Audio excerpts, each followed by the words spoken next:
Au salon, la 76e foire internationale de Metz, donc le chapiteau des artisans de la Moselle.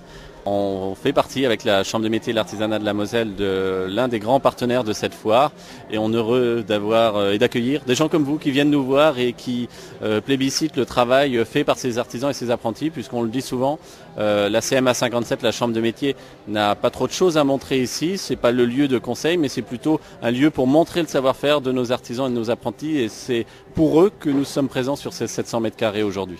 Alors tout au long de cette foire, différentes animations, différents artisans qui viennent animer un petit peu ce hall. Avec des animations, on en a de plus en plus chaque année. On a aujourd'hui près de 300 personnes qui vont se relayer sur les 11 jours de foire. Alors ça déborde même du chapiteau, puisqu'à l'extérieur, on a même aujourd'hui une maison à ossature bois et béton qui se construit. C'était un pari un petit peu fou l'année dernière. On s'est dit qu'est-ce qu'on peut faire de plus que ce que l'on fait déjà.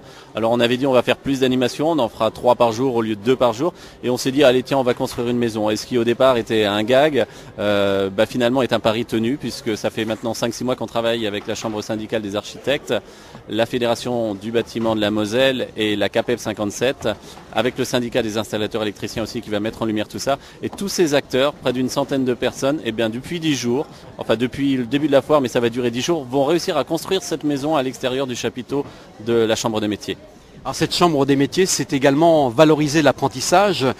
Il reste encore des formations pour les retardataires ? Ah oui, vous le savez, parce que vous suivez bien l'artisanat et l'apprentissage.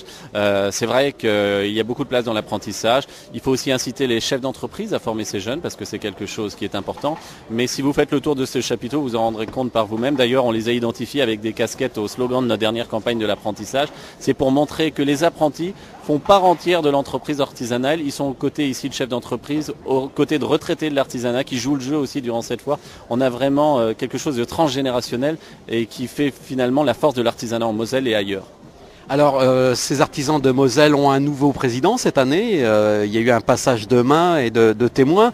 Alors quels est un petit peu les objectifs ou les futurs objectifs qui ont été mis en place par ce nouveau président ?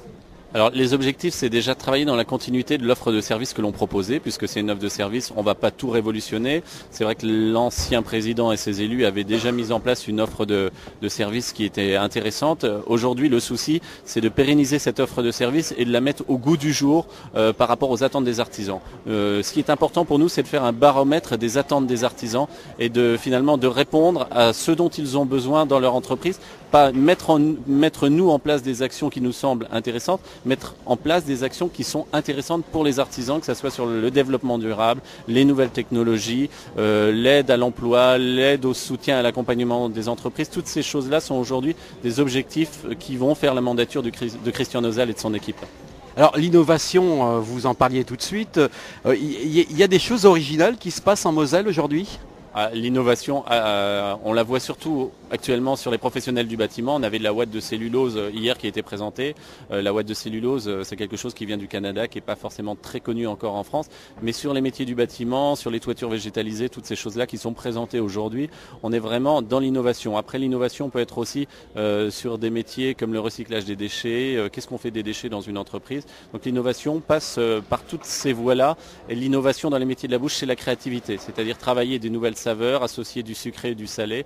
C'est là qu'on va trouver l'innovation et proposer des produits toujours nouveaux, mais c'est le prix à payer pour les artisans pour continuer à être ce qu'ils sont aujourd'hui, à savoir la première entreprise de la Moselle. Alors entre la Chambre de métier et de l'artisanat et le Conseil général, il y a effectivement un partenariat très étroit qui était déjà entrepris avec le président Leroy et qui se renforce entre Christian Nozel et le président Weiten, qui est très sensible à la problématique de l'artisanat et de l'apprentissage, puisqu'il a compris que c'était une voie possible du salut de l'économie mosellane, même si l'économie mosellane se porte bien, mais pour la développer encore, l'artisanat est un acteur important. Et c'est la raison pour laquelle on mène en lien avec le Conseil général des opérations comme l'achat de smart électriques dans le cadre du projet développement durable qu'il mène.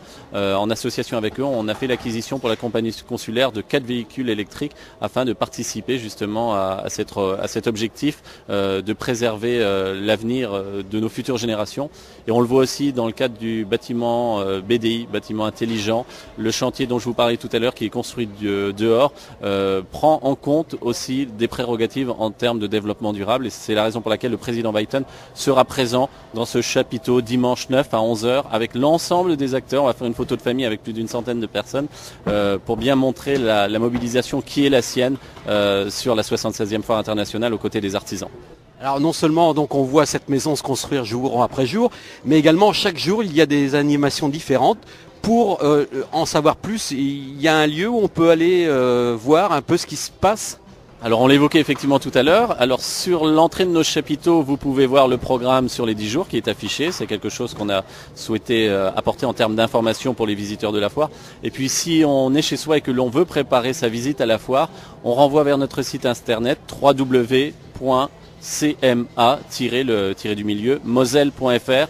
Vous avez tout le programme jour après jour, heure après heure, et ça vous permettra de préparer votre visite à la foire et de venir nous rendre visite. Alors la Chambre des métiers et de l'artisanat de Moselle est toujours créatrice d'emplois ? Elle est créatrice d'emplois et elle le sera de plus en plus. En plus, on a la chance d'avoir des officines médiatiques comme RPL qui nous aident dans cette voie-là. Et c'est vrai que vous êtes, vous aussi, les acteurs médiatiques, un maillon important du développement de l'emploi en Moselle, puisque sans vous, on ne peut pas médiatiser ces réussites. Et on a besoin de médiatiser ces réussites pour que d'autres personnes puissent se projeter dedans et eux ont aussi envie de participer à ce développement. Et donc pour en savoir plus, il faut aller directement sur le site internet.